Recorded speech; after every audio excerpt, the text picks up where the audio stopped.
ശങ്കരം ശങ്കരാചാര്യം കേശവം ബാദരായണം സൂത്രഭാഷ്യകൃതൗ വന്ദേ ഭഗവന്തൗ പുനഃ പുനഃ. സദാശിവസമാരംഭം ശങ്കരാചാര്യമധ്യമാം അസ്മദാചാര്യപര്യന്താം വന്ദേ ഗുരുപരമ്പരാം. ബോധാനന്തം ച കല്യാണം ദാനന്തമാത്മജം സച്ചിദാനന്തമാത്മജം അച്യുതാനന്ത ഗുരും. അമൃതാത്മാക്കളെ, എന്നോട് നിങ്ങളോട് സംസാരിക്കുവാൻ പറഞ്ഞിട്ടുള്ള വിഷയം ആലയവും ആരാധനയും എന്നുള്ളതിനെ കുറിച്ചാണ്.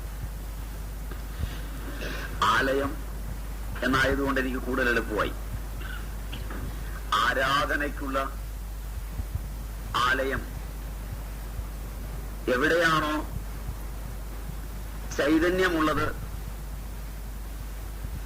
ആ ചൈതന്യത്തെയാണ് ആരാധിക്കേണ്ടി വരിക. അതുകൊണ്ട് നമുക്ക് വളരെ ആഴത്തിൽ ഈ സമസ്യയെ അന്വേഷിച്ചു പോകണം. നിങ്ങളിൽ പലരും പല നിലകളിൽ എത്തിയിട്ടുള്ളവരാണ്. മനുഷ്യൻ അവന്റെ പലവിധങ്ങളായ ഔദ്യോഗിക നിലകളിൽ, അതുപോലെ തന്നെ ഗൃഹസ്ഥൻ, ബ്രഹ്മചാരി, വാനപ്രസ്ഥൻ, സന്യാസി എന്നീ നിലകളിൽ, അതുപോലെ തന്നെ ഭിന്ന ഭിന്നങ്ങളായ ജാതി മതാദി രൂപങ്ങളിലൊക്കെ മനുഷ്യൻ എത്തിച്ചേരാറുണ്ട്. പക്ഷെ നമുക്ക് നമ്മുടെ ഭൂമിയിലേക്ക് ജാതമാകുന്നതിന് തൊട്ടു മുമ്പുള്ള ആദിമ ബോധത്തിലേക്ക് മെല്ലെ ഇറങ്ങിപ്പോകേണ്ടി വരും. ആലയത്തെയും ആരാധനയെയും കുറിച്ച് പഠിക്കണമെന്നുണ്ടെങ്കിൽ ഭൂജാതനാകുന്നതിന് മുമ്പ് മാതൃഗർഭത്തിൽ സ്ഥിതി ചെയ്യുവാൻ ആരംഭിക്കുന്ന ഒരു ഏകകോശ ജീവിയിലേക്ക് ധ്യാനാത്മകമായി നിങ്ങൾ ഇറങ്ങിപ്പോകുമെങ്കിൽ ആ ഏകകോശത്തിൽ ബോധമായി നിങ്ങൾ രൂപാന്തരപ്പെടുന്നതിന് മുമ്പ് ഏതാലയമാണ് സ്വീകരിച്ചതെന്ന്, പിതൃബീജമായും മാതൃരക്തമായും സംയോജിച്ച് ഏകകോശമാകുന്നതിന് മുമ്പുള്ള പിതൃബീജത്തിലെത്തുന്നതിന് മുമ്പ് ആ ബോധം പ്രാചീനരുടെ സമസ്യയിൽ, ഔഷധിയിൽ, ചന്ദ്രമണ്ഡലത്തിൽ ഒക്കെ സന്നിവേശിച്ച് അവിടുന്നെല്ലാം പരിണമിച്ച് പിതൃബീജമായി തീർന്ന് മാതൃഗർഭത്തിലെത്തി മാതാവിന്റെ ഗർഭത്തിൽ നിന്ന് ഭൂമിയിൽ ജാതനാവുമ്പോൾ ആ പിതൃബീജവും മാതൃരക്തവും മാതാവിന്റെ ഗർഭാശയവും എല്ലാം ബാഹ്യമായ ആലയങ്ങൾ തന്നെയാണ് ബോധത്തെ സംബന്ധിച്ചിടത്തോളം. പ്രാഥമികങ്ങളായ ഈ ആലയങ്ങളിലൂടെ രൂപാന്തരം പ്രാപിച്ചു വന്ന ജീവൻ അന്നത്തിലൂടെ വളരുന്നതിന് മുമ്പ് ആകാശമായി, ദഹരാകാശമായി, അപ്പൊ ആകാശവും അതിനാലയമാണ്. ആകാശം പരിണമിച്ച് വായുവായി, അതും അതിനാലയമാണ്. വായു പരിണമിച്ച് അഗ്നിയായി. കഴിക്കുന്നതൊക്കെ ആ കോശങ്ങളെ വിഭജിച്ച് വളരാൻ പര്യാപ്തമാകുമാറ് ഏതൊരു ആഗ്നേയമായ വസ്തുവാണോ തന്റെ ബോധത്തിൽ നിന്ന് പരിണാമ പ്രക്രിയകൾക്ക് വിധേയമായി കോശങ്ങളെ വളർത്തി കൈയും കാലും മൂക്കും നാക്കും ഒക്കെ വെക്കാൻ പര്യാപ്തമായ ഒരു അഗ്നിയായി രൂപാന്തരപ്പെട്ടത്, ആ അഗ്നിയും ബോധത്തിനാലയമാണ്.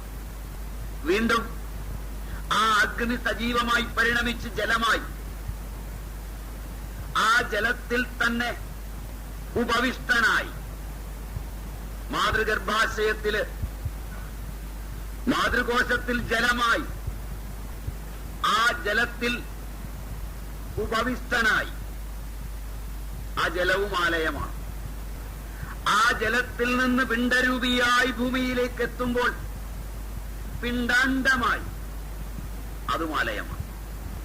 ബാഹ്യമായ ആ ആലയത്തെ വളർത്തുവാൻ സ്വീകരിച്ച ഭൂമിയിലെത്തിക്കഴിഞ്ഞ് വീണ്ടും ഈ ആകാശവും വായുവും അഗ്നിയും ജലവും പൃഥ്വിയും അല്ലെങ്കിൽ അന്നവും ചേർന്ന് വികസിക്കുമ്പോൾ ബാഹ്യമായി സ്വീകരിക്കുകയും ആലയമാണ്. അതെല്ലാം ചേർന്ന് രൂപാന്തരം പ്രാപിച്ചു നിൽക്കുന്ന ഈ ആലയത്തിലാണ് ഞാനെന്ന ബോധം കുടികൊള്ളുന്നത്. ആ ആലയമാണ് ആരാധനീയമായ ഏറ്റവും വലിയ ആലയം. അതിനെക്കുറിച്ചായിരിക്കും പറയാൻ നിങ്ങളെന്നെ വിളിച്ചതെന്ന് വിചാരിക്കാം. അതാണെങ്കിൽ ഒരു അപകടവുമില്ലാത്തതും ആരാധനീയവും സർവദാ ആ ആലയത്തിലാണ് ഞാനെന്ന പൂർണ്ണദേവൻ കുടികൊള്ളുന്നതെന്നുള്ളത് കൊണ്ട് അതിനൊരു കേടുപാടുകളും വരാതെ സൂക്ഷിക്കേണ്ടതും അനിവാര്യമാണ്. പക്ഷെ നിങ്ങളുടെ ഇരിപ്പ് കണ്ടിട്ട് ആ ആലയത്തെക്കുറിച്ച് കേൾക്കാനല്ല വന്നതെന്നാണ് എനിക്ക് തോന്നുന്നത്. എനിക്കറിയുന്ന ഒരു ആലയം അതാണ്. ആ ആലയത്തെക്കുറിച്ച് തമ്മിൽ വഴക്കുണ്ടാക്കേണ്ട ആവശ്യവും ഇല്ല. ആ ആലയം ആരും എടുത്തോണ്ട് പോവില്ല, ആരും പൊളിക്കില്ല, ആരും കെട്ടില്ല. അപ്പൊ അതില് എനിക്കറിയുന്ന ആലയം ഏറ്റവും സുതാര്യമായ ആരാധനീയമായ സർവർക്കും അനിവാര്യമായ ആലയം ഈ ദേഹമാണ്. അതിൽ ബോധമായി കുടികൊള്ളുന്ന എന്നെ ആരാധിച്ചെത്തിച്ചേരുവാനുള്ള അന്വേഷണവും തപസ്യയുമാണ് സനാതനധർമ്മം. ബോധപൂർവമാണ് ഞാൻ ആ പദം ഉപയോഗിച്ചത്, ഹിന്ദുമതം എന്നുപയോഗിക്കാത്തത്. മനുഷ്യനെ അതിൽ നിന്ന് അകറ്റിക്കൊണ്ടുപോകുന്നതാണ് എല്ലാ മതങ്ങളും, പ്രത്യേകിച്ച് ഹിന്ദുമതവും. ഏതൊരു ബോധസത്തയിലേക്ക് ആണ്ടിറങ്ങിച്ചെല്ലുമ്പോഴാണോ ശാന്തി പരിപൂർണമായി ലഭിക്കുന്നത്, ഏതൊരു ബോധസത്തയുടെ അനിവാര്യതയിലാണോ സമസ്ത പ്രപഞ്ചവും ആനന്ദപൂർണമാകുന്നത്, ആ ബോധം ഞാനെന്ന കേവലതയിൽ നിലകൊള്ളുന്ന ആ ബോധം ഏതൊരാലയത്തിലാണിരിക്കുന്നതെന്ന് പൂർവാചാര്യന്മാർ അന്വേഷിക്കുകയും കണ്ടെത്തുകയും പഠിപ്പിക്കുകയും ചെയ്തിട്ടുണ്ട്. അതിനെക്കുറിച്ച് എതിർക്കാനോ തർക്കിക്കാനോ ആധുനിക യുക്തികളുടെ ഒരളവുകോൽ വെച്ചും പറ്റില്ലാത്ത വിധത്തിൽ, ഒരു വഴക്കിനും ഇടയില്ലാത്ത വിധത്തിൽ അവരത് രൂപപ്പെടുത്തുകയും ചെയ്തിട്ടുണ്ട്. എണ്ണമറ്റ ഉപനിഷത്തുകളും വേദസംഹിതകളും സ്മൃതികളും ഭഗവത്ഗീതയും വരെ ഈ അന്വേഷണത്തിലൂടെയാണ് പോയത്. ഗീതയിൽ ഈ ആലയത്തെക്കുറിച്ച് പറയുന്നത് നിങ്ങൾ കേട്ടിട്ടുമുണ്ടായിരിക്കും. 13-ാം അധ്യായത്തില്, ഭഗവത്ഗീത 13-ാം അധ്യായത്തില്, ഇദം ശരീരം കൗന്ദേയ ക്ഷേത്രമിത്യഭിധീയതേ. അവിടെ ക്ഷേത്രജ്ഞ വിഭാഗയോഗം എന്നാണ് ആ യോഗത്തിന് പേര് തന്നെ ഇട്ടിരിക്കുന്നത്. ക്ഷേത്രത്തെയും ക്ഷേത്രജ്ഞനെയും തിരിച്ചറിയുക. ഏതാണ് ക്ഷേത്രം? അതിനെയാണല്ലോ ആലയം എന്ന് നിങ്ങൾ ഉദ്ദേശിച്ചതല്ലേ? ക്ഷേത്രം തന്നെയാണല്ലോ. ക്ഷതത്തില പ്രാണനാഥ്, ക്ഷതത്തിൽ നിന്ന് പ്രാണനം ചെയ്യുന്നതാണ് ക്ഷേത്രം. ക്ഷതം ഏതെല്ലാമാണ്?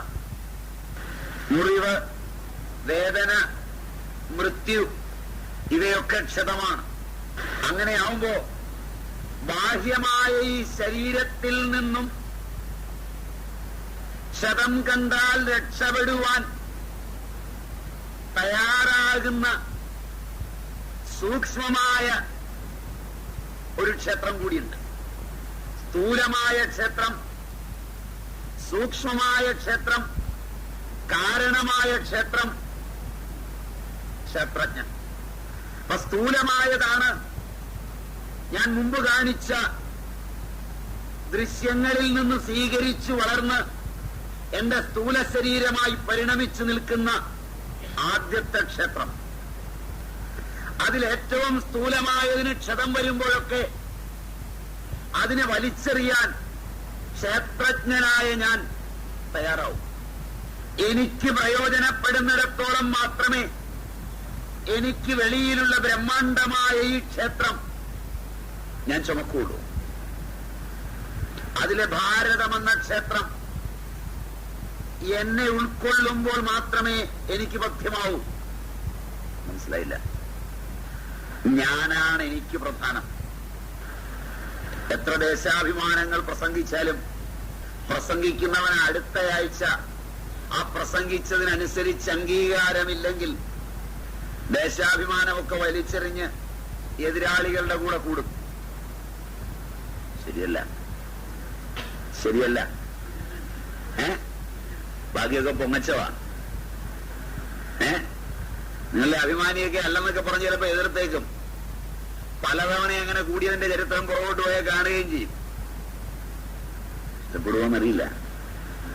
എന്റെ കുസൃതികൾ നിങ്ങൾക്ക് ഇഷ്ടപ്പെടുമോ എന്ന് എനിക്കറിയില്ല. എങ്കിലും അതുകൂടെ ചേർത്തില്ലെങ്കിൽ എനിക്കൊരു സമാധാനം കിട്ടില്ല. അതും കൂടെ ചേർത്താൽ മാത്രമേ ഞാൻ പറയുന്നതിന് ആഴമുണ്ടാവൂ എന്ന് എനിക്കൊരു തോന്നലുണ്ട്. അതുകൊണ്ട് വിശാലമായ ഈ വിശ്വം എനിക്ക് ക്ഷേത്രമാണ്. അതെന്റെ ശരീരം തന്നെയാണ്, ബ്രഹ്മാണ്ഡം. അതില് എനിക്ക് ഒതുങ്ങാൻ പറ്റുന്നത് എത്രയാണോ അത് ചേർത്തു വരുന്ന എന്റെ ഭൂഖണ്ഡവും എന്റെ ക്ഷേത്രമാണ്. അതില് എന്റെ ദേശമായെന്ന ഭാരതവും എനിക്ക് ക്ഷേത്രമാണ്. കുറെ കൂടി സ്വാർത്ഥനായ ഞാൻ കേരളീയനാവുമ്പോൾ കേരളവും എന്റെ ക്ഷേത്രമാണ്. അല്ലേ? അല്ലേ? ആ കേരളത്തില് മുഴുവനും എന്നെ അംഗീകരിക്കാതെ വരുമ്പോ എന്നെ അംഗീകരിക്കുന്ന കണ്ണൂര് എന്റെ ക്ഷേത്രമാണ്. ആ കണ്ണൂർക്കാരെല്ലാം കൂടെ കൂടിയിരിക്കുമ്പോ എന്റെ വീട് എന്റെ ക്ഷേത്രമാണ്. അതിന് വെളിയിലുള്ള ക്ഷേത്രം ഞാൻ പണിത് അവിടെ പോയി തൊഴുതാലും ആരാധിച്ചാലും ഉത്സവം നടത്തിയാലും വെടിക്കെട്ട് നടത്തിയാലും എന്റെ വീടിനെതിരായി അതും അതിന്റെ കമ്മിറ്റിക്കാരും വന്നാൽ മനസ്സിലായില്ല? മനസ്സിലായില്ല? ഞാൻ ഏത് അഭിമാനമൊക്കെ കാണിച്ചാലും, എത്ര ഭസ്മം തൊട്ടാലും, എത്ര ചന്ദനം വാരി പൂശിയാലും, എത്ര കുങ്കുമമണിഞ്ഞാലും എന്റെ ക്ഷേത്രം അതാണ്. അതിനകത്ത് എന്റെ ബന്ധുജനങ്ങളും അച്ഛനമ്മമാരും ഒക്കെയുള്ള സ്ഥലത്ത് ഞാനെന്ന ഈ ശരീരത്തോട് മമത പുലർത്തുന്ന, എനിക്കെതിരായ വീട്ടിൽ ആരെങ്കിലും തുനിഞ്ഞാൽ ആ ക്ഷേത്രം വെടിഞ്ഞ് ഞാനെന്ന ദേഹത്തിൽ ഞാൻ ഒതുങ്ങും. അവരെയൊക്കെ ഞാൻ വലിച്ചെറിയും. ആ എന്റെ കൈയുടെ വിരലോ കാലിന്റെ വിരലോ എന്റെ ബാക്കി ശരീരഭാഗങ്ങളെ നശിപ്പിക്കുമാറ് മാരകമായാൽ ഒരു സംശയവുമില്ലാതെ ഞാൻ സർജനോട് പറയും, കണ്ടിച്ചു ദൂരെ കളയാൻ. ശരിയല്ല? എന്റെ ബോധത്തിന്റെ സിരാകൂടം വരെ ഒതുങ്ങി ഞാൻ ചെല്ലുമ്പോൾ എന്റെ സ്ഥൂല ശരീരസ്ഥിതനായ ഞാൻ എന്റെ സ്വപ്നങ്ങളിൽ ഒന്ന് തകരുന്നു എന്ന് കണ്ടാൽ ഈ സ്ഥൂല ശരീരത്തെ ഉരുടാനിലോ കയറിലോ ഒക്കെ ഞാൻ അവസാനിപ്പിക്കും. അപ്പൊ എന്റെ സൂക്ഷ്മ ശരീരം സ്ഥൂല ശരീരത്തെക്കാൾ ആരാധനീയമായ എന്റെ ക്ഷേത്രമാണ്. ഇങ്ങനൊരു സമസ്യ ആയിരിക്കില്ല നിങ്ങൾ പ്രതീക്ഷിച്ചത്. ഞാനും വരുന്നിടം വരെ അങ്ങനെയല്ല പ്രതീക്ഷിച്ചത്. ഇവിടെ ഒന്ന് വിഷയം ആരാധനയും ആലയവുമാണെന്ന് പറഞ്ഞപ്പം ഇനിയൊന്ന് നോക്കാം, ഇതാണല്ലോ ശരി അല്ലേ? ഇതാണ് സത്യമെങ്കിൽ എന്റെ സൂക്ഷ്മ ശരീരമാണ് സ്ഥൂല ശരീരത്തെക്കാൾ എനിക്ക് പഥ്യമായ ക്ഷേത്രമെങ്കിൽ ആ സൂക്ഷ്മ ശരീരത്തിനും അപ്പുറം ക്ഷേത്രത്തിലേക്ക് കടന്നു പോകുന്നുണ്ടോ ഞാൻ? ഗാഠമായ നിദ്ര ആക്രമിക്കുമ്പോൾ നല്ല പായസവും സുന്ദരിയായ ഭാര്യയും പൊന്നോമനയായ മക്കളും ഒക്കെ പഥ്യമാകുമോ? അതുവരെ കിട്ടാത്ത വളരെ വിലപിടിപ്പുണ്ടെന്ന് തോന്നുന്നൊരു വസ്തു ഗാഠമായ സുഷുപ്തിയിലേക്ക് വഴുതി വീഴുന്ന വേളയിൽ എഴുന്നേൽപ്പിച്ചു തരാൻ തുടങ്ങിയാൽ ഉറങ്ങുമോ, മേടിക്കുമോ? ഉറക്കമാണ് സർവോപരി എനിക്ക് പഥ്യം. ഗാഠമായ സുഷുപ്തിയിൽ നിന്നാണ് എന്റെ ബോധത്തിനടുക്കുണ്ടാകുന്നത്. ഗാഠമായ ഉറക്കത്തിൽ നിന്നാണ് എനിക്ക് ശാന്തി ഉണ്ടാകുന്നത്. അങ്ങനെയാണെങ്കിൽ സ്വപ്നങ്ങൾ നെയ്യുന്ന എന്റെ സൂക്ഷ്മ ശരീരത്തെക്കാൾ സ്വപ്നവും ജാഗ്രതും എല്ലാം ഉണ്ടാക്കുന്ന ഒരു കാരണ ശരീരവും അതെനിക്ക് ഏറ്റവും ബോധ്യമായ ആലയമാണ്. അവിടെയാണ് ഞാൻ എല്ലാവരെ പോലെ, എല്ലാവരും എന്നെപ്പോലെ പൂർണ്ണമായ ശാന്തി അനുഭവിക്കുന്നത്. നന്നായി ഉറങ്ങിയെന്നും ഒന്നും അറിഞ്ഞില്ലെന്നും അറിയുന്നൊരറിവിലേക്കെത്തുന്ന ഗാഠമായ സുഷുപ്തി ഉളവാക്കുന്ന എന്റെ കാരണ ശരീരമാണ് എന്റെ ആലയം. ആരാധനീയമായ ഈ ആലയത്തിലേക്ക് ഇതിനു പകരം പുറത്തുള്ള ആലയങ്ങളൊന്നും ചരിത്രപരമായി ആരാധനീയമായിരുന്നില്ലെന്ന് സെമറ്റിക് മതങ്ങളുടെ ആഗമനം വരെയുള്ള ചരിത്രം പരിശോധിച്ചാൽ മനസ്സിലാവും. നിങ്ങളുടെ വിഷയം അതായതുകൊണ്ട് അത് സൂചിപ്പിക്കുന്നത്. ഭാരതത്തിലേക്ക് സെമറ്റിക് മതങ്ങൾ കടന്നു വരുന്നതുവരെ ഭാരതീയന് ബാഹ്യങ്ങളായ ആലയങ്ങളൊന്നും ആരാധനാ സ്ഥലങ്ങളായിരുന്നില്ലെന്ന് സമ്മതമല്ലെന്ന് തോന്നുന്നു. ചുരുക്കത്തിൽ ബാഹ്യമായ ആലയങ്ങളിലെ ആരാധനയിലൂടെ ഭാരതത്തിലെ സനാതന ധർമ്മികൾ അവരറിയാതെ മതം മാറിയിരിക്കുന്നു. അപകടകരമായ ഈ നിലയാണ്. സ്വയം അറിയാതെ മതം മാറിയിട്ടും ഞാൻ ഹിന്ദുവാണെന്ന് അഭിമാനിക്കുകയും അവന്റെ തന്നെ സ്വഭാവം ഇന്നുള്ള സെമറ്റിക് മതങ്ങളോട് അവൻ ഏറ്റുമുട്ടുകയും ചെയ്യുന്നു. മനസ്സിലായില്ല? ഇല്ല. ഇന്ന് കാണുന്ന ആരാധനയില്ല. സംശയമുണ്ടോ എന്ന് ഞാൻ ചോദിച്ചോ, കുറെ പേരില്ലെന്ന് പറഞ്ഞു. ഞാനത് പറഞ്ഞുതരാം ചരിത്രപരമായി. അത് എന്റെ വിഷയം തന്നെയാണ് പറയേണ്ടത്. ഞാൻ ഇന്ന് കാണുന്ന ഹിന്ദു പൂർണ്ണമായും മാനസികമായി മതം മാറി സെമറ്റിക് മതത്തിന്റെ ആരാധനാ സമ്പ്രദായത്തിൽ ജീവിക്കുന്നവനാണ്. ബാഹ്യമായൊരു ദൈവവും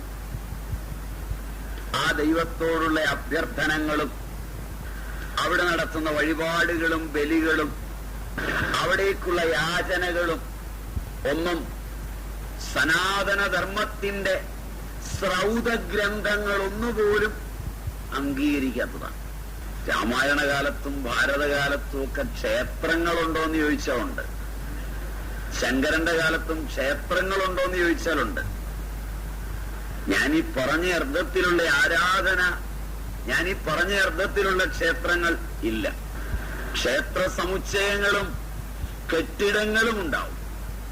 2000 കൊല്ലത്തെ പഴക്കം നിങ്ങളുടെ നാട്ടിലെ ഒരു ക്ഷേത്രത്തിനുണ്ട് എന്ന് തെളിയിക്കുന്നത് കൊണ്ട് നിങ്ങൾ ഇന്ന് ആരാധിക്കുന്ന ആരാധനയായിരുന്നു അവിടെയെന്ന് സമ്മതിച്ചു തരാൻ ബുദ്ധിമുട്ടുണ്ട്. മനസ്സിലായില്ല?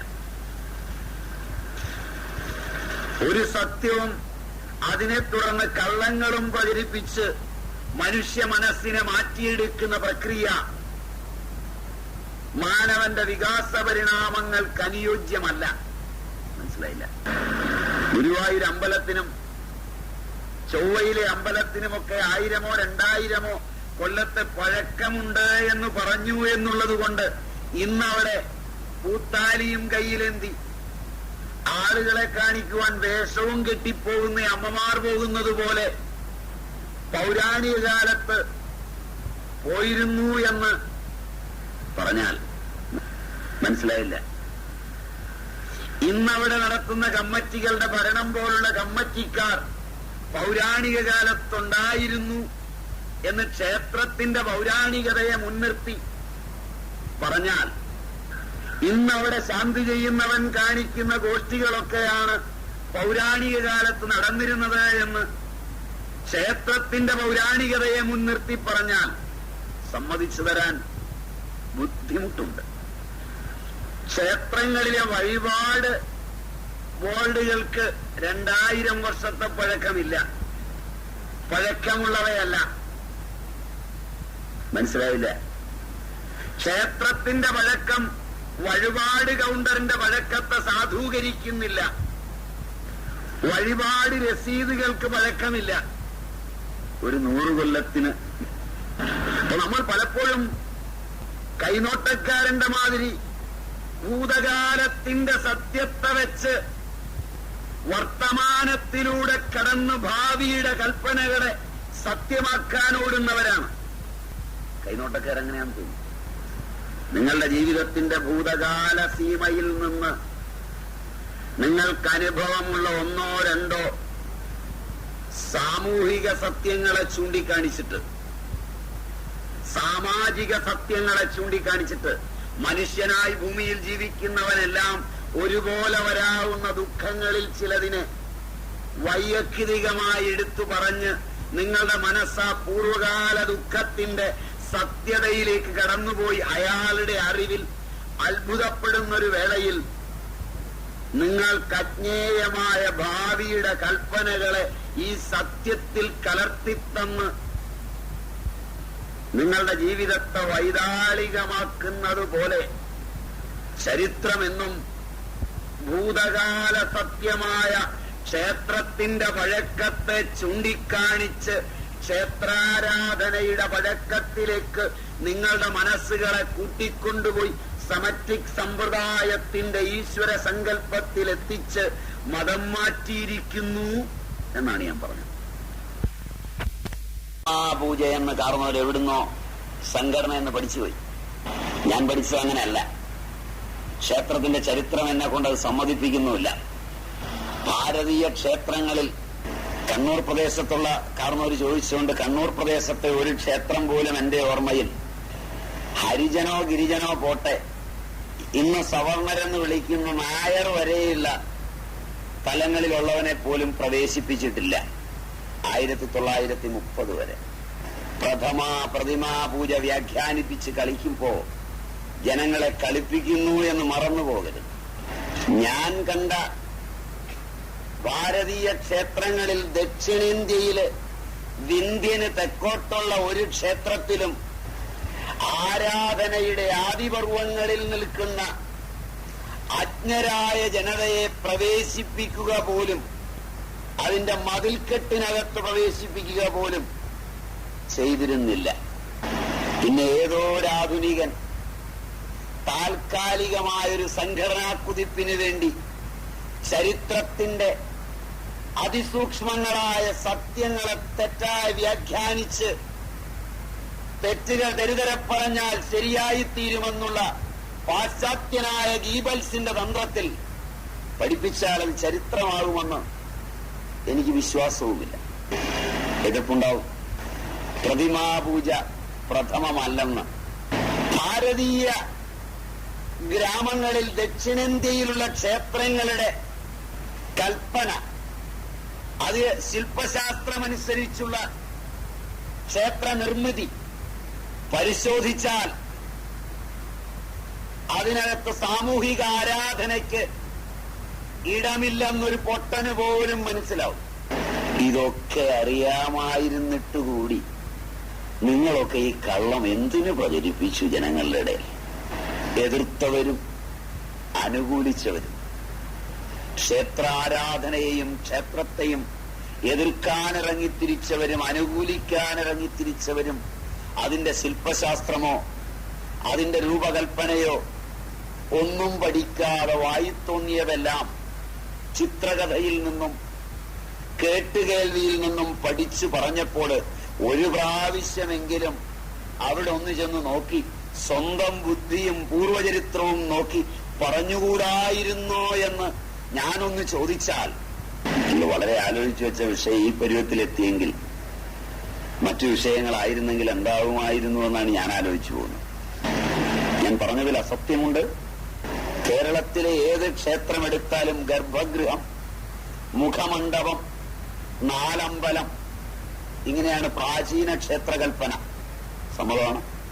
ആധുനിക കാലത്ത് പൊളിച്ചു പണിതവയും ആധുനിക കാലത്ത് പുതുതായി പണിതവയും മാറ്റി നിർത്തിയാൽ സാമാന്യമായി കേരളീയ ക്ഷേത്ര മാതൃക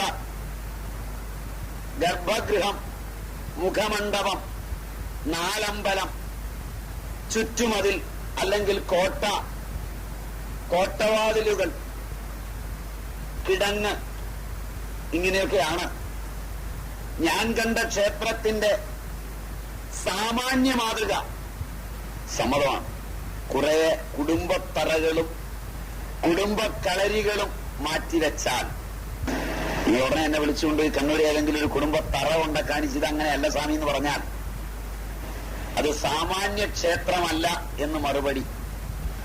പൊതുവെ കന്യാകുമാരി മുതൽ ഗോകർണം വരെയുള്ള ക്ഷേത്രങ്ങളുടെ മാതൃക ഞാൻ പറഞ്ഞത് മാതിരിയാണെന്ന് തോന്നുന്നു. സമ്മതമാണ്. അതിലെവിടെയാണ് 10 പേർക്ക് ഒരുമിച്ച് നിന്ന് ഈശ്വരനെ ആരാധിക്കാൻ സൗകര്യം? ഏതെങ്കിലും ക്ഷേത്രത്തിൽ ഒരു ഗ്രാമത്തിലെ പ്രതിമാപൂജയ്ക്കർഹരായ അതിസാധാരണന്മാരായ കുടുംബങ്ങളിൽപ്പെട്ടവർക്ക് ഒരുമിച്ചൊരു ദിവസം ഒന്ന് തൊഴാൻ സൗകര്യമുണ്ടോ?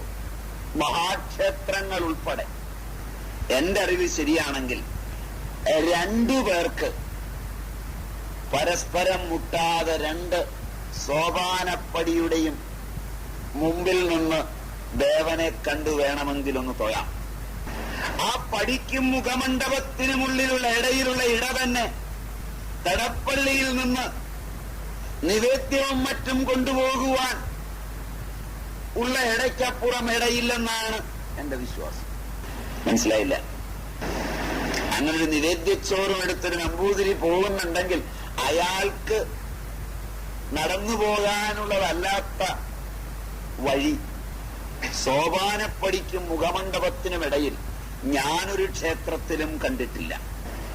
പ്രഥമമാണ് പ്രതിമാപൂജയെങ്കിൽ ഒരു ഗ്രാമത്തിന്റെ മുഴുവൻ ആരാധനാകേന്ദ്രമായ ക്ഷേത്രം രൂപകൽപ്പന ചെയ്ത ദക്ഷനും രാജാവുമെല്ലാം ആ നാട്ടിലെ ജനങ്ങളെ മുന്നിൽ കണ്ടില്ലെന്നോ അഥവാ അന്ന് ജനസംഖ്യയെ ഇല്ലായിരുന്നുവെന്നോ? നിങ്ങളുടെ ഗ്രാമത്തിലൊന്നും ആളുകളെ ഇല്ലായിരുന്നു. അത് അന്നാ ചോദിച്ചേ. ഈ മുഖമണ്ഡപത്തിന് ഇടനിൽക്കാനുള്ള 2 പേരെ ആകെ നാട്ടിലുണ്ടായിരുന്നു. മാത്രവുമല്ല, ഞാൻ നേരത്തെ പറഞ്ഞ പോലെ ഉന്നതരായ വൈദികരും സർവ വേദങ്ങളും ശാസ്ത്രങ്ങളും ഉപവേദങ്ങളും എല്ലാം പഠിച്ച വൈദികർക്കു മാത്രമായിരുന്നു തളക്കല്ല് കഴിഞ്ഞ് കടക്കാൻ അനുമതി. പൊതുവായ ആരാധനാ സ്ഥലമല്ലായിരുന്നു. ഇതിന് എതിരഭിപ്രായമില്ല. അത്രേ ഞാൻ ഉദ്ദേശിച്ചുള്ളൂ. അത്രയും നിങ്ങൾ പറഞ്ഞാൽ പിന്നെ എനിക്ക് തർക്കം തീർന്നു. പിന്നെ എന്തിനാണ് നൂറ്റാണ്ട് കഴിഞ്ഞ് ചരിത്രത്തെ മാറ്റിമറിച്ച് ഇല്ലാത്ത കള്ളമെല്ലാം പുതിയ തലമുറയെ പഠിപ്പിച്ച് വാതുവെക്കാനും വക്കാണത്തിനും വേണ്ടി സനാതനധർമ്മത്തിന്റെ മൂലസ്രോതസ്സുകളെ വഴിയിലിട്ട് ഇറങ്ങിപ്പോകുന്നത്? അത്രയും സമ്മതിച്ചു കഴിഞ്ഞാൽ ആരാധനയില്ലെന്ന് സമ്മതിക്കേണ്ടി വരും. ആരാധനയ്ക്കല്ല വഴക്കെന്നും നിങ്ങൾക്ക് സമ്മതിക്കേണ്ടി വരും. നിങ്ങൾ നിശബ്ദത നോക്കാൻ നിർത്തി അറിയാം. എനിക്ക് അഭിപ്രായമുണ്ട്. ശക്തമായതിന് തെളിവുകളും എന്റെ കയ്യിലുണ്ട്. ക്ഷേത്രം എന്തിനായിരുന്നു, ക്ഷേത്രം എന്തായിരുന്നു, അതിനൊക്കെ ഉള്ളത് എനിക്ക് തെളിവെല്ലാം ഉണ്ട്. ബാഹ്യക്ഷേത്രങ്ങളെ കുറിച്ച് ക്ഷേത്രം എന്ന പദം ഞാൻ ഈ ബ്രഹ്മാണ്ടത്തിന് മുഴുവൻ ആദ്യമിട്ട പേരാണെന്ന് ഞാൻ ആദ്യം പറഞ്ഞപ്പോൾ മനസ്സിലായി കാണും. അത് ഞാൻ ചുരുങ്ങും തോറും ചുരുങ്ങി എന്റെ സ്ഥൂല ശരീരത്തിലും അവിടുന്ന് ചുരുങ്ങി സൂക്ഷ്മ ശരീരത്തിലും അവിടുന്ന് ചുരുങ്ങി കാരണ ശരീരത്തിലും എത്തുമെന്നും അതാണ് പരമപ്രധാനമായ ക്ഷേത്രമെന്നും അതിന്റെ നിലനിൽപ്പിനാണ് ബാക്കിയെല്ലാം എന്നും ആദ്യമായി മനസ്സിലാക്കുന്നവനാണ് സനാതനധർമ്മി എന്നും ഞാൻ പറഞ്ഞു. അത്രയും മനസ്സിൽ നിന്ന് പോകരുത്. അത്രയും ഇതിന്റെ ആധാനമാണ്. അതിനിടയിൽ വന്നുപോയ ഒരു ചർച്ചയുടെ ഭാഗമാണ് ഈ ബാഹ്യക്ഷേത്രം. കാരണം സംഘാടകർ അത് ആരാധിക്കുന്നതിനുള്ള വഴിക്കാണ് എന്നെ വിളിച്ചതെന്നാണ് എന്റെ വിശ്വാസം. അതിന്റെ ആരാധനയെ ശാസ്ത്രീയമാക്കിയെടുക്കാൻ കാവിമുക്കിയ എന്റെ ബുദ്ധി മുഴുവൻ ഉപയോഗിച്ചാൽ ക്ഷേത്രങ്ങളൊക്കെ പുനരുദ്ധരിക്കപ്പെടുമെന്ന വിചാരവും ഇല്ലാതില്ല. പക്ഷെ ചരിത്ര സത്യങ്ങളെ മാറ്റിവെച്ചുകൊണ്ടുള്ള ഏത് പഠനവും ആത്മഹത്യയ്ക്ക് തുല്യമാണെന്ന് പഠിപ്പിച്ച പൂർവാചാര്യന്മാരുടെ പാരമ്പര്യം വലിച്ചെറിയാതെ നിങ്ങളെ അത് പഠിപ്പിക്കാൻ പറ്റില്ല എന്നുള്ളതാണ് എന്റെ വേദന. ചരിത്രത്തിന്റെ നിയോഗം അറിയാതെ എന്തു പഠിക്കുന്നതും എന്തു പഠിപ്പിക്കുന്നതും സനാതനധർമ്മത്തിന് യോജിക്കില്ല. ഇത് പറയുന്നത് സത്യമാണെന്ന് പറയുന്നവൻ ആദ്യം ബോധ്യപ്പെട്ടിട്ട് വേണം പറയാൻ. കുട്ടിക്കാലം മുതൽ, പഠിക്കുന്നതിന് മുമ്പ് മുതൽ ബോധ്യപ്പെടാത്ത കാര്യമാണ് ഇത് പ്രഥമമാണെന്നുള്ളത്. മനസ്സിലായില്ല? പ്രതിമാപൂജ പ്രഥമമാണെന്നുള്ളത്. അജ്ഞന് ആരാധിക്കാൻ വേണ്ടിയാണ് ക്ഷേത്രമെന്ന്. എന്നാൽ സമറ്റിക് മതത്തിന്റെ ആരാധനാ സമ്പ്രദായങ്ങൾ പലപ്പോഴും ആ നിലയിലാണ്. ഈ വ്യത്യാസം അവരുടെ സംഘടിതമായ, എല്ലാ രാജ്യങ്ങളിലുമുള്ള അവരുടെ സംഘടിതമായ വികാസ പരിണാമങ്ങൾക്ക് കാരണമായിത്തീരുന്നത് കണ്ട് അത്ഭുതപ്പെട്ട ആധുനിക ഹിന്ദുവിന്റെ സമറ്റിക് മതത്തിലേക്കുള്ള മതപരിവർത്തനമാണ് നിങ്ങളുടെ വഴിപാട് കൗണ്ടറുകളും വഴിപാട് ബോർഡുകളും ക്ഷേത്രത്തിലുള്ള ആലക്തിക അലങ്കാരങ്ങളും ക്ഷേത്രത്തിനുള്ള കൈക്കാരും കൈങ്കര്യവും എല്ലാം. പുറമെ മതം നിലനിൽക്കുന്നത് പൗരോഹിത്യത്തിലാണ്. സനാതനധർമ്മം പൗരോഹിത്യത്തെ ഒരിക്കലും അതിന്റെ ബൗദ്ധിക തലങ്ങളിൽ അംഗീകരിച്ചിരുന്നില്ല. ആധുനിക ഹിന്ദു, വാക്യം മാറ്റിയാ പറയുന്നേ, തമ്മിൽ കലർത്തരുത്. സനാതനധർമ്മം, ആധുനിക ഹിന്ദു പൗരോഹിത്യത്തിന്റെ പുനരാഗമനത്തിന് ആറ്റുനോൽക്കുന്നവനാണ്. ചോദ്യം, പ്രസക്തങ്ങളായ ചോദ്യങ്ങൾ ചോദിക്കുക. വസിഷ്ഠൻ പുരോഹിതനല്ല.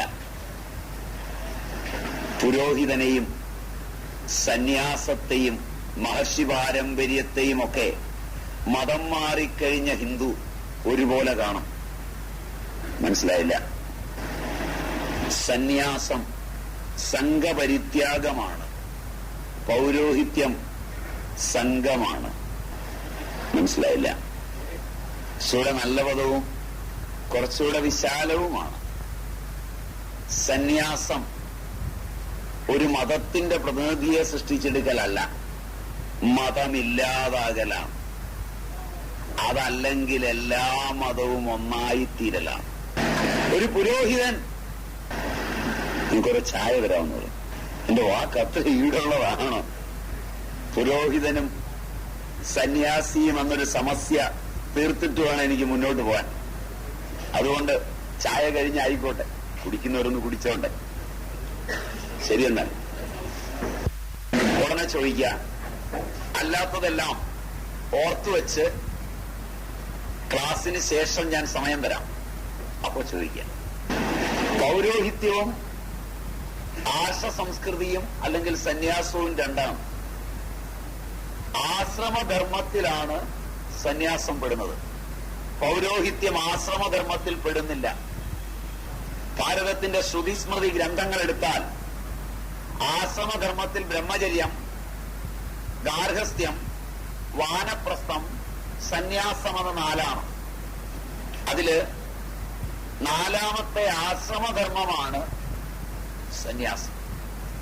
വ്യക്തിയുടെ ക്രമിക വികാസത്തിൽ ബ്രഹ്മചാരിയായിരുന്നവൻ ഗൃഹസ്ഥനായി, ഗൃഹസ്ഥൻ വാനപ്രസ്ഥനായി, വാനപ്രസ്ഥൻ സന്യാസിയായിത്തീരുന്നതാണ് അവികാസം. അങ്ങനെ ആയിത്തീരുകയുമുള്ളൂ, സംശയം വേണ്ട. ആരെങ്കിലും കുട്ടിക്കാലത്ത് തന്നെ വിവാഹമൊന്നും കഴിക്കാതെ സന്യസിച്ചു എങ്കിൽ തന്നെ മനുഷ്യജീവിതം കണക്കാക്കേണ്ടത് ഈ ജന്മത്തെ മാത്രം ആധാരമാക്കി അല്ലാത്തത് കൊണ്ട്, ഒരു തുടർച്ചയാണ് മാനവ ജീവിതം എന്നുള്ളത് കൊണ്ട്, പൂർവജന്മജന്മങ്ങളെ കണക്കിലെടുത്തുകൊണ്ട് കണക്കാക്കുമ്പോൾ ഗാർഹസ്ഥ്യത്തിന്റെ തൃപ്തി വന്നവനാണ് സന്യസിക്കുന്നത്.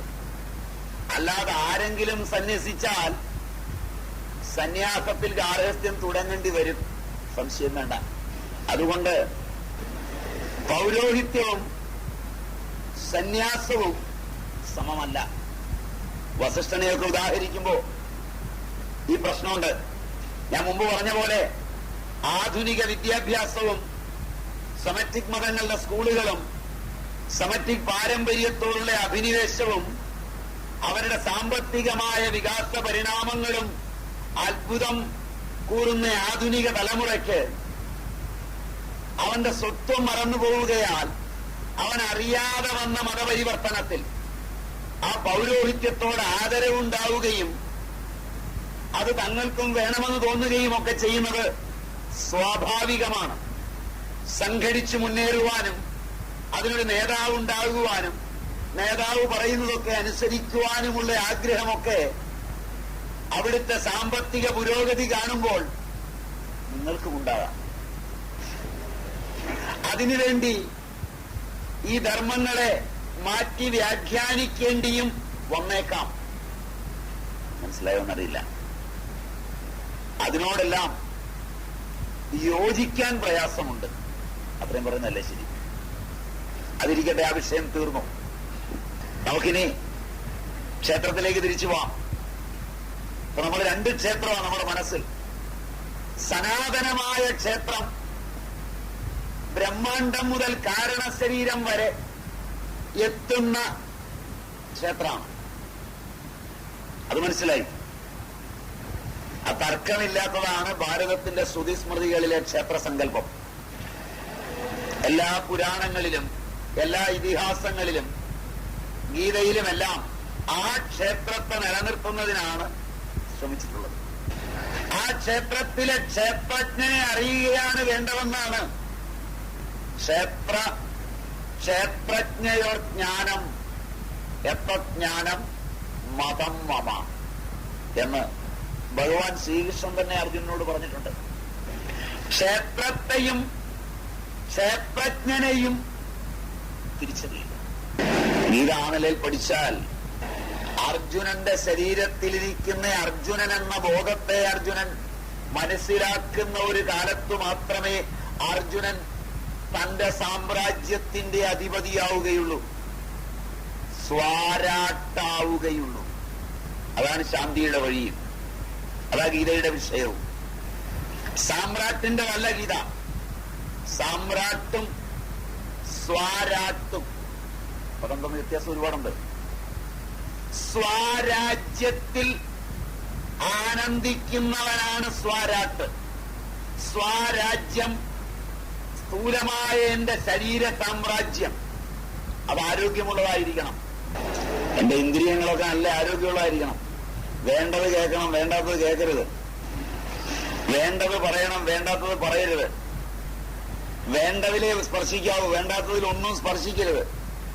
ഈ അഞ്ചിന്ദ്രിയങ്ങളെയും ഈ ബോധത്തിന്റെ നിയന്ത്രണത്തിൽ നിർത്തുവാൻ മാത്രമല്ല, ആ ഇന്ദ്രിയങ്ങൾ ഉത്പോഷിതങ്ങളായി അറിവുകൾ എന്റെ ബോധത്തിന് ആന്തോളനം വരാതെ, സംഘർഷം വരാതെ, ഒന്നിനോടും ഏറ്റുമുട്ടാതെ നിർത്താൻ പാകത്തിനല്ല എന്റെ അഞ്ചിന്ദ്രിയങ്ങളെങ്കിൽ ജീവിതം കിട്ടിയിട്ട് ഒരു പ്രയോജനമില്ല. അറിയാതെ ചോദിക്കും, എന്തിനീ ജീവിതം ആണ്ടി വടിവേലാൻ? അപ്പൊ എല്ലാവന്റെയും ശരീരത്തില് ആ ഇന്ദ്രിയങ്ങൾ പ്രവർത്തിക്കുന്നത് പല വിധത്തിലാണ്. ആ ഇന്ദ്രിയങ്ങളെ സമീചീനമായി നിർത്തുവാൻ ബോധത്തിന് പര്യാപ്തമാകുമാറ് ഈ സ്ഥൂല ശരീരത്തെ, സ്ഥൂല ഇന്ദ്രിയങ്ങളെ ക്ഷതമില്ലാതെ ആരാധിക്കണം എന്നൊന്നാമത്തെ ഭാഗം. രണ്ട്, ഇതിനകത്താണിരിക്കുന്നതെങ്കിലും ഇതിനെ അതിക്രമിച്ച് അനന്തവിഹായസിൽ എന്റെ സാമ്രാജ്യം കെട്ടിപ്പടുക്കുന്നവനാണ് എന്റെ സ്വപ്നഭൂമി. ഒരു നിമിഷം ശരീരബോധത്തിൽ നിന്ന് ഞാനൊന്ന് മാറിയാൽ പരികൃപ്തിയില്ലാത്ത അനന്ത സങ്കല്പങ്ങളിൽ ഭ്രമിക്കുന്നവനാണ് ഞാൻ. അല്ലേ? എന്തെല്ലാം ആവുക.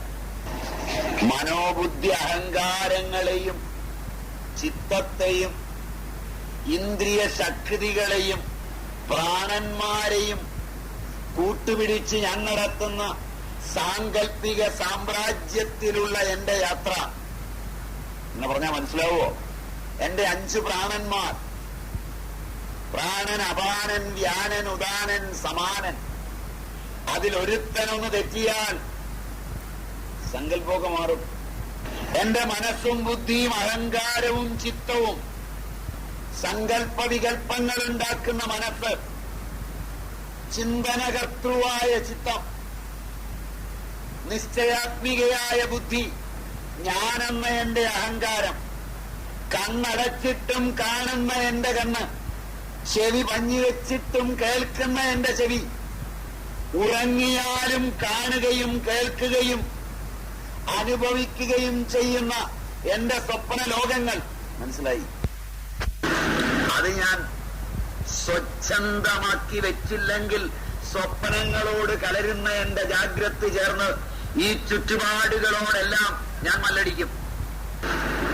ഹിന്ദുവിനെ ഉദ്ധരിക്കാൻ വേണ്ടി ആധുനികൻ ഒരു ക്ഷേത്രം കെട്ടിയുണ്ടാക്കി മറ്റു മതങ്ങളെ ഒന്നും അതിലേക്ക് കടത്താനിടയാക്കാത്ത വിധത്തിൽ നമ്മുടെ മതത്തിന് വികാസ പരിണാമം ഉണ്ടാക്കാനും നന്നാകാനും പ്രതിമാപൂജയിലൂടെ സാക്ഷാത്കാരം ലഭിക്കാനും കൂടിയിരുന്ന് ചിന്തിക്കുമ്പോൾ എന്റെ പ്രസിഡന്റ് പദവിക്കെതിരായി വരുന്ന നോമിനി ഹിന്ദു അല്ലാതാവും. മനസ്സിലായില്ല? പഴയ പ്രസിഡന്റ് ഇത്തവണത്തെ ഇലക്ഷനിൽ പുറത്തുപോയാൽ ഭാര്യയോടും പിള്ളേരോടും പറയും, ഇനി ആ അമ്പലത്തിന്റെ മതിൽക്കകത്ത് കയറിയാൽ നിന്റെയൊക്കെ കാല് ഞാൻ തല്ലി ഓടിക്കുമെന്ന്.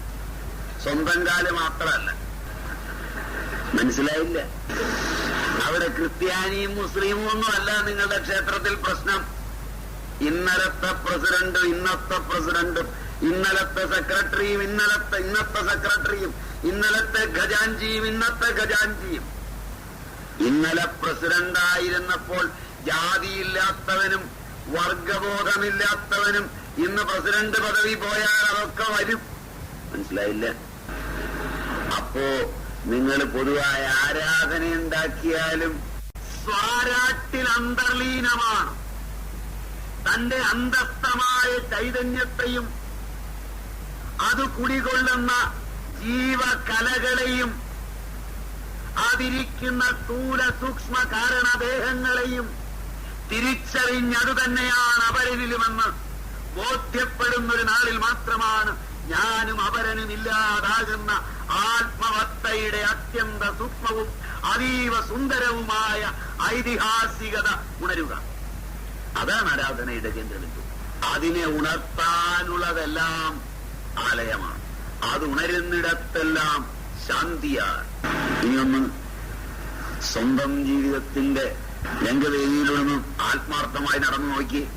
ഈ പറഞ്ഞതിൽ എന്തെങ്കിലും അതിശയോക്തിയുണ്ടോന്ന് ഒന്ന് നോക്കി.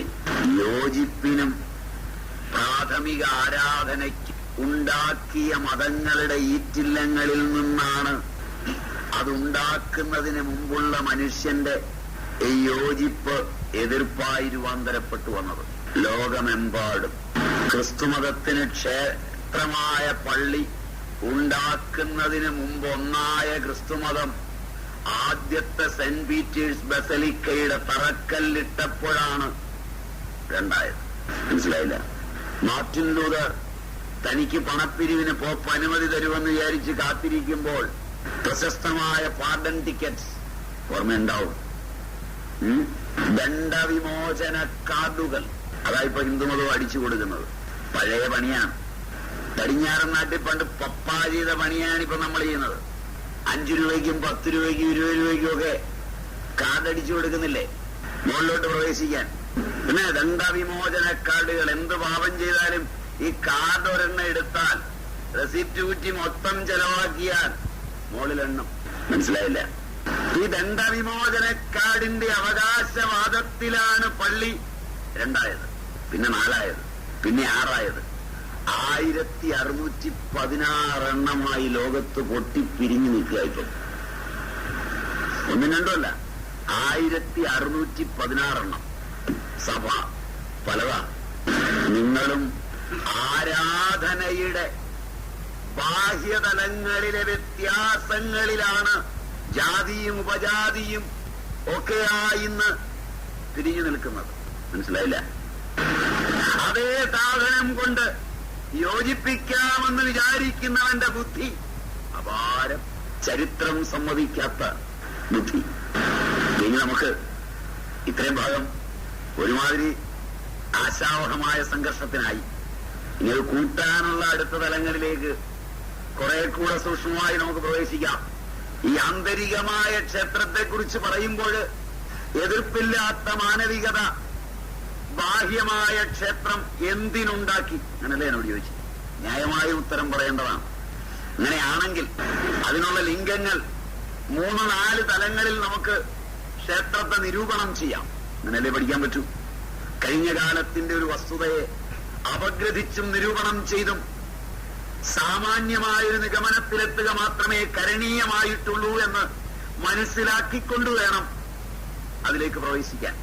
ചരിത്രം തരുന്ന പാഠങ്ങളും ആരാധനാ രീതികളും അനുഷ്ഠാനങ്ങളും ക്ഷേത്ര കൽപ്പനകളും എല്ലാം ചേർത്തു വെച്ചൊരു പഠനത്തിലൂടെ സത്യത്തോടെ ഏറ്റവും അടുത്ത ഉത്തരം കിട്ടുമെന്നല്ലാതെ പൂർണ്ണ സത്യം കിട്ടുമെന്ന് ഞാനും വിശ്വസിക്കുന്നില്ല. മനസ്സിലായി? അതുകൊണ്ട് അതിലെ അഭിപ്രായ ഭേദങ്ങൾ നിങ്ങൾക്ക് വേണം, ഉണ്ടാവണം. ഉണ്ടാവരുതെന്ന് എനിക്ക് അഭിപ്രായമില്ല. കാരണം എനിക്കും അത്രയേ അറിഞ്ഞുകൂടൂ. ഇതിനപ്പുറം നിങ്ങൾ കണ്ടുപിടിച്ചാൽ അറിയിക്കാൻ മറക്കണ്ട. അത് പറയുന്ന സത്യത്തെക്കാൾ മനോഹരമാണെങ്കിൽ സ്വീകരിക്കാൻ മടിയുണ്ടാവില്ല. പക്ഷെ അതിലേക്ക് കിട്ടിയ ലിംഗങ്ങൾ ഞാൻ നിരത്തി വയ്ക്കാം. അതാണ് എനിക്ക് കരണീയം.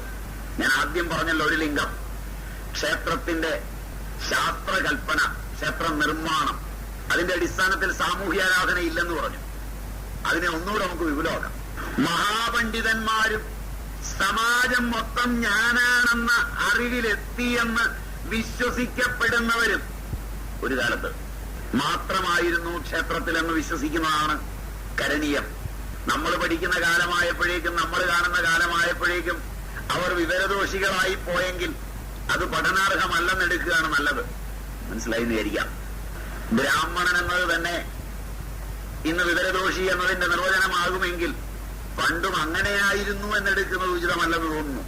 ആ വേഷം കെട്ടിയവരാരെങ്കിലും ഉണ്ണാൻ വേണ്ടി നൂലിട്ടിട്ടുണ്ടെങ്കിൽ, അമ്പലം തുറക്കാനുള്ള താക്കോലതെ കെട്ടിയിട്ടുണ്ടെങ്കിൽ ഞാൻ അവരെ കുറിച്ചാണ് പറഞ്ഞതെന്ന് തന്നെ മനസ്സിലാക്കുക. അങ്ങനല്ലേ എന്റെ മുമ്പും അവരുടെ പൂർവികർ അങ്ങനെയായിരുന്നു എന്ന് പറയുന്നത് ഔദത്യമായിരിക്കും.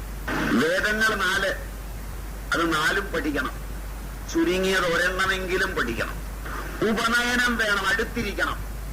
ആത്മബോധത്തിന്റെ അടുത്തിരിക്കണം. അതാ ഉപനയിക്കുന്നത്.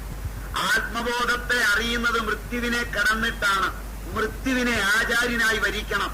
ഉപനയനത്തിൽ മൃത്യുരാചാര്യ സ്തവ എന്ന മന്ത്രം. അച്ഛൻ മകനെ മൃത്യുവിലേക്ക് വലിച്ചെറിയുകയാണ്. തനിക്ക് പുത്രനുണ്ടായപ്പോഴാണ് അച്ഛൻ ചിന്തിച്ചത്, മരണത്തിലേക്ക് പോകുന്ന താൻ എന്തിന് മരിക്കാൻ വേണ്ടി ഒരുത്തനെ കൂടെ ജനിപ്പിച്ചുവെന്ന്. മനസ്സിലായില്ല? എന്തിനാ ജനിച്ചതെന്ന് ചോദിച്ചാൽ ചാകാനാ ജനിച്ചത് എല്ലാവരും. ഇന്നത്തെ പിള്ളേരെന്ന് ചോദിച്ചാല് അച്ഛൻ ഉത്തരം പറയാൻ വിഷമമുണ്ടാവും. എന്തിനാ പണിക്ക എന്നെ സൃഷ്ടിച്ചതെന്ന് ചോദിച്ചാൽ ഇല്ലേ, ഇങ്ങനെയൊക്കെ പിള്ളേര് ചോദിക്കുമെന്ന് തോന്നും. പുത്രൻ അച്ഛനെ നരകത്തിൽ നിന്ന് രക്ഷപ്പെടുത്തുന്നവനാണ്. അച്ഛൻ പുത്രനെ മരിക്കാനാ ജനിപ്പിച്ചത്. അത് വിസ്തീരിക്കുകയാണ്. അത് തന്നെയാണ് ചെയ്യുന്നത്. രണ്ടും തമ്മിൽ എതിർപ്പില്ല, ഒന്ന് തന്നെയാണ്. ഞാൻ പറഞ്ഞുതരാം. തന്റെ പുത്രൻ ജനിച്ച് കഴിയുമ്പോഴാണ് അച്ഛൻ അറിയുന്നത് താൻ മൃത്യുവിനിരയാണ്. തന്റെ പുത്രനും അതിന് തന്നെയാണ് ജനിച്ചത്. അതുകൊണ്ട് പിതാവ് പുത്രനെ മൃത്യുവിന്റെ അടുക്കലേക്ക് പറഞ്ഞു വിടുക. ആ ചടങ്ങിനാണ് ഉപനയനം എന്ന് പറയുന്നത്. പ്രസിദ്ധമായൊരു ഉപനിഷത്ത് അതിൽ നിന്ന് രൂപപ്പെട്ടിട്ടുണ്ട്. ഈ ഉപനയനത്തിൽ നിന്ന് ഋഷി ഉപനയന സന്ദർഭത്തെ ഔപനിഷദികമായ ഒരു അറിവിലേക്ക് വളർത്തിക്കൊണ്ടുപോകുന്നതാണ് നിന്നെ ഞാൻ മൃത്യുവിന് കൊടുക്കുമെന്ന കഠോപനിഷത്ത്. അത് ഉപനയന സമയത്തെ മന്ത്രമാണ്. നിന്നെ ഞാൻ മൃത്യുവിന് കൊടുക്കും. മൃത്യുരാചാര്യ സ്തവ. എന്നെ ആചാര്യനായി സ്വീകരിച്ചിതുവരെ വളർന്ന നീ എന്റെ ആചാര്യ പദവിയിൽ നിന്ന് നിന്നെ ഞാൻ മൃത്യുവിന്റെ ആചാര്യ പദവിയിലേക്ക് വിടുന്നു. മൃത്യുവാകുന്ന ആചാര്യന്റെ കീഴിലേക്ക് വിടുന്നു. മൃത്യുമുഖത്തേക്ക് പോയാലും പുത്രാ നീ പട്ടിണി കിടക്കും. 3 പകലും രാത്രിയും. കൊച്ചു കുഞ്ഞാണ്. ഉറക്കമിളയ്ക്കും. 3 പകലും രാത്രിയും അവൻ മൃത്യുവിന്റെ ദ്വാരത്തിലെത്തും. ചെറുപ്പായുണ്ട്. ആ മൃത്യുദ്വാരത്തിൽ നിന്ന് വയസ്സ് 7 കഴിയാത്തത് കൊണ്ടുള്ള ജന്മ സ്മരണകൾ ഉണരും. മനസ്സിലായെന്നറിയില്ല. അതിൽ തന്റെ ജന്മജന്മാന്തരങ്ങളുടെ അറിവിൽ നിന്ന് തന്റെ ജനിതക വിജ്ഞാനത്തിന്റെ അന്തസ്ഥങ്ങളായ അറിവിന്റെ തലങ്ങളിലേക്ക് അവൻ ഇറങ്ങിപ്പോകും. പുറം ലോകം സത്യമാണെന്നും പുറത്തുള്ളതെല്ലാം ശരിയാണെന്നും ഒന്നും പഠിക്കുന്നതിന് മുമ്പുള്ള അവന്റെ അകത്തേക്കുള്ള തീർത്ഥയാത്ര, അതിലവനൊരു സത്യമറിയും. ദൃഷ്ടനഷ്ടമായി പ്രപഞ്ചവും അതിനെ കാണുന്നവനായ ഞാനും മൃത്യുമുഖത്തു നിന്ന് മൃത്യുവിനോട് ചോദ്യം ചെയ്ത് മൃത്യുവിന്റെ കരാളഹസ്തങ്ങളിൽ നിന്ന് മോചനം നേടി മൃത്യുവിനെയും അതിജീവിച്ച് തിരിച്ചെത്തുമ്പോൾ അവൻ ദ്വിജനാവും. കാൽപ്പനികമായെങ്കിലും അനുഭൂതി സമ്പന്നമായൊരു മുഹൂർത്തം അല്ലേ? കാൽപ്പനികമായെങ്കിലും. ഇപ്പൊ അങ്ങനല്ലേ എനിക്ക് പഠിപ്പിക്കാൻ പറ്റൂ? കാരണം 7 വയസ്സൊക്കെ നിങ്ങളെ കഴിഞ്ഞു പോയില്ലേ? ആ പാരമ്പര്യ സ്രോതസ്സുകളിൽ നിന്ന് എന്ന് പറഞ്ഞാൽ അച്ഛൻ മകൻ എന്നുള്ള പാരമ്പര്യമല്ല, ഭാവാതീതന്മാരുടെ പാരമ്പര്യ സ്രോതസ്സുകളിൽ നിന്ന് അന്തരിന്ദ്രിയ തലങ്ങളിലെത്തി ബോധ്യപ്പെട്ട് തിരിച്ചു വന്ന് സമാവർത്തനം കഴിഞ്ഞ് സമമായി ഇരുന്ന് കഴിഞ്ഞ് ബോധം. അതിന് വേദവേദാംഗങ്ങളൊക്കെ പഠിക്കും. 4 വേദങ്ങൾ, 6 ശാസ്ത്രങ്ങൾ, 4 ഉപവേദങ്ങൾ, ഇതൊക്കെ പഠിക്കും. ആ പഠിച്ചു കഴിഞ്ഞവനാണ് ബാഹ്യമായി നാം കാണുന്ന ക്ഷേത്രത്തിനകത്ത് പെരുമാറുന്നത്. 1930 വരെ അങ്ങനെയായിരുന്നു എന്ന് പറയാൻ മേല. ആദ്യകാലത്ത് അങ്ങനെയായിരുന്നു. പിന്നെ അത് മക്കൾക്ക് അവകാശമായി വന്നപ്പോ നൂലിട്ടവന് മാത്രമായി. മനസ്സിലായില്ല? അതിൽ തെറ്റൊന്നും പറയണ്ട. നിങ്ങൾ ഗവൺമെന്റിന്റെ സിംഹാസനങ്ങളിൽ ഇരിക്കുമ്പോ ഉദ്യോഗസ്ഥനായാലും മന്ത്രിയായാലും MLA ആയാലും MP ആയാലും വിവരമില്ലാത്തവനാണെങ്കിലും ആ സ്ഥാനം മകനേൽപ്പിച്ചു കൊടുക്കാൻ നിങ്ങളൊക്കെ മത്സരിക്കുമ്പോൾ മറ്റതിനെ വിമർശിക്കാൻ നിങ്ങൾക്കും അധികാരമില്ല. മനസ്സിലായില്ല? സ്വാഭാവികമായ ഒരവാന്തര പരിണാമം. ഞാനിരുന്ന സ്ഥാനം വിവരമില്ലെങ്കിലും ആ സ്ഥാനം നശിപ്പിച്ചാലും വിറ്റുമുടിച്ചാലും എന്റെ മകനിരിക്കുന്നത് കണ്ട് കണ്ണടയ്ക്കണമെന്ന വ്യാമോഹം. മനസ്സിലായില്ല? അതില്ലാത്ത ഏത് വിവരദോഷിയാ ഭൂമിയിലുള്ളത്?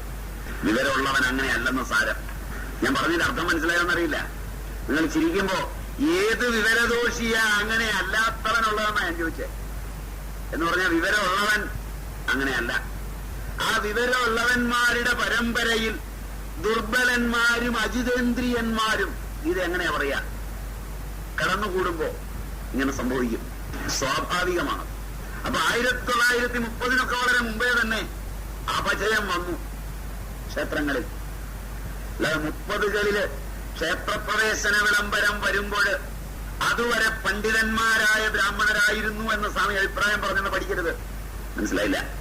പണ്ഡിതന്മാരായിരുന്നു അവിടെ ഇരുന്നിരുന്നതെങ്കിൽ ജനത്തിനത് മനസ്സിലാകുമായിരുന്നു, ജനമത് ഇഷ്ടപ്പെടുമായിരുന്നു. അല്ലാത്തതുകൊണ്ടാണ് ജനത്തിന് സ്വീകാര്യമല്ലാതെ വന്നതും. അതിരിക്കട്ടെ.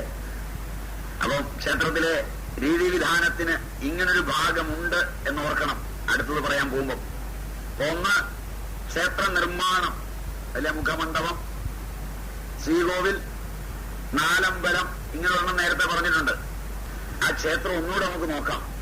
ശ്രീകോവിലിലെ വിഗ്രഹം ഇരിക്കുന്നത് വലിയ ക്ഷേത്രമാണെങ്കിൽ ക്ഷേത്രത്തിന്റെ വലിപ്പം അനുസരിച്ച് ഗ്രാമക്ഷേത്രം, ഗ്രാമങ്ങൾ ചേർന്നുള്ള കൂട്ടായ്മയുടെ ക്ഷേത്രം, ദേശക്ഷേത്രം ഇങ്ങനെ വളരുന്നതനുസരിച്ച് ആ വിഗ്രഹം ഇരിക്കുന്ന ശ്രീകോവിലിൽ നിന്ന് 1 വാതില്, 2 വാതില്, 3 വാതില്, 7 വാതിൽ വരെ കാണാം. മനസ്സിലായോന്നറിയില്ല. നട തുറക്കുമ്പോ ഓരോ വാതിലിന്റെ അവിടെയും ആളുകൾ നിന്ന് തുറന്നു കാണിക്കണം. ഇപ്പൊ മനസ്സിലായോന്നറിയില്ല. ഉള്ളിലുള്ളിൽ വാതിലുണ്ട്, കണ്ടിട്ടില്ല? വലിയ ക്ഷേത്രങ്ങളിലൊക്കെ പോയാല് അതിന്റെ ഇടയിലെല്ലാം ഓരോ ആളുകള് കീശാന്തിമാര് നിൽക്കും. നട തുറക്കുന്ന സമയത്ത് ഓരോന്ന് തുറക്കണം. ഇപ്പൊ പിന്നെ പുറമേ ഉള്ളത് മാത്രമേ അടയ്ക്കാറുള്ളൂ. കാരണം എല്ലാവർക്കും കൂടെ ശമ്പളം കൊടുക്കാൻ പറ്റില്ലാത്തതുകൊണ്ട് ഇങ്ങനെ ഇടയ്ക്ക് കള്ളികളുണ്ട്. ഈ ശ്രീകോവിലിന് ചുറ്റും 4 അമ്പലങ്ങളുണ്ട്. അതിനു ചുറ്റും വലിയ കോട്ടകളുണ്ട്. വലിയ വലിയ ക്ഷേത്രങ്ങളിൽ ലേവാക്ഷി, മധുര, മനസ്സിലായില്ല, തുടങ്ങിയ വലിയ വലിയ ക്ഷേത്രങ്ങളിൽ ശുചീന്ദ്രം, വലിയ കോട്ടകൾ. കോട്ടയ്ക്ക് ചുറ്റും കിടങ്ങുകളുണ്ട്. കുറെ ഭാഗമെങ്കിലും ഇനിയും മൂടിപ്പോകാതെ കാണാം. മനുഷ്യൻ ആരാധിക്കുന്ന ഈശ്വരൻ ഇറങ്ങിപ്പോകാതിരിക്കാനായിരിക്കുമോ ഈ കിടങ്ങും കോട്ടയും? കോട്ടയ്ക്കകത്ത് 4 അമ്പലങ്ങളും, കോട്ടയിലെല്ലാം ഭടന്മാരും ആയുധങ്ങളും എല്ലാം. തിരുവനന്തപുരത്ത് എന്നാൽ രാജാവിന്റെ കൊട്ടാരത്തിന് ചുറ്റും കോട്ടയില്ല. ശ്രദ്ധിച്ചിട്ടില്ല? തിരുവനന്തപുരത്ത് അനേകം കൊട്ടാരങ്ങൾ രാജവംശത്തിനുണ്ട്. അതുപറിയില്ല. ഒരു കൊട്ടാരമല്ല, അമ്മച്ചി കൊട്ടാരം മുതൽ ശൈശവ കൊട്ടാരം വരെ കൊട്ടാരങ്ങളുണ്ടെന്ന് നമുക്കറിയാം. കേട്ടിട്ടില്ല? രാജാവ് എഴുന്നള്ളുന്ന പല സ്ഥലങ്ങളിലും, കുട്ടിക്കാനം മുതലായ സ്ഥലങ്ങളിലും ഒക്കെ കൊട്ടാരങ്ങളുണ്ട്. ഇവിടെയൊന്നും കോട്ട കണ്ടിട്ടില്ല. ശ്രീപത്മനാഭസ്വാമി ക്ഷേത്രത്തിന് ചുറ്റും കോട്ടയുണ്ട്. ശരിയല്ല? ആരാധനാലയത്തിന് ചുറ്റും ഒന്ന്, ഇന്നൊരു മനുഷ്യന് പണം പിരിച്ചു പോലും ഉണ്ടാക്കാൻ പറ്റാത്തത്ര കടുത്ത ബാങ്കുകളുടെ സ്ട്രോങ് റൂമുകളെക്കാൾ ശക്തമായ പണിയാണ് ക്ഷേത്രങ്ങളുടെ പണി. സംഭവമല്ല, പല ക്ഷേത്രങ്ങളുടെയും കോട്ടകൾ തന്നെ ശൂന്യ പ്രദേശമുണ്ടാക്കിയാണ് സൃഷ്ടിച്ചിരിക്കുന്നത്. എന്ന് പറഞ്ഞാൽ മനസ്സിലായോന്നറിയില്ല. 2 കരിങ്കല്ലോ 2 വെട്ടുകല്ലോ ചേർക്കുമ്പോൾ മുകളിലെ കരിങ്കല്ലിലും താഴത്തെ കരിങ്കല്ലിലും മുകളിലെ വെട്ടുകല്ലിലും താഴത്തെ വെട്ടുകല്ലിലും കുഴികൾ ഉണ്ടാക്കി അതില് എണ്ണയൊഴിച്ച് തിരി കത്തിച്ച് വെച്ച് കല്ലുകളെ യോജിപ്പിക്കുമ്പോൾ അത് കത്തിത്തീരുന്നതോടുകൂടി, മനസ്സിലായില്ല, അകത്ത് വായ്ക്യമുണ്ടാവുകയും കെട്ടിയവന് തന്നെ പിന്നെ പൊളിക്കാൻ പറ്റാതെ വരികയും ചെയ്യുന്ന രീതിയിൽ.